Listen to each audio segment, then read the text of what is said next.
গাজার আকাশ যেন প্রতিদিনই আরও বেশি অন্ধকার হয়ে উঠছে।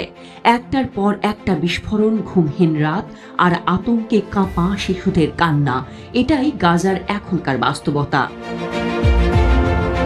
শুক্রবার সকালে হঠাৎ করেই ইসরায়েলের আশকেলনের আকাশে ভেসে ওঠে আগুনের রেখা। ইসরায়েলি সেনাবাহিনীর দাবি, গাজার উত্তর দিক থেকে ছোঁড়া হয়েছে দুটি রকেট। তাদের বিমান প্রতিরক্ষা ব্যবস্থা আয়রন ডোম এই দুটি রকেটকে মাঝ আকাশেই ধ্বংস করে। ঘটনার কয়েক ঘন্টার মধ্যেই ইসরায়েল শুরু করে পাল্টা প্রতিক্রিয়া। দক্ষিণ গাজা, বিশেষ করে রাফা শহরের উপর চালানো হয় তীব্র বিমান হামলা।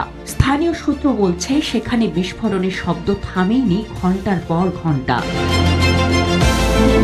এটাই প্রথম নয়, আগের দিনও গাজা থেকে ছোঁড়া হয়েছিল 3টি রকেট এবং সেই ঘটনার পর থেকেই ইসরায়েলি সামরিক উপস্থিতি গাজা সীমান্তে আরও জোরদার হয়েছে।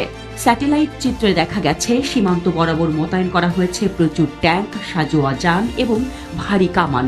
একই সাথে চলেছে আকাশপথে ড্রোনের টহল এবং সমুদ্রপথেও নজরদারি বাড়ানো হয়েছে। ইসরায়েলের যুদ্ধজাহাজগুলো গাজার উপকূলে সক্রিয়।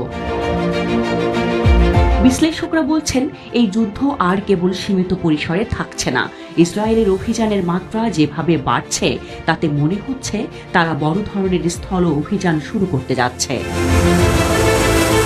বর্তমানে গাজা কার্যত ঘেরাও হয়ে পড়েছে। উত্তরে বিমান হামলা, দক্ষিণে স্থল সেনার অগ্রগতি আর পশ্চিমে নৌ অবরোধ।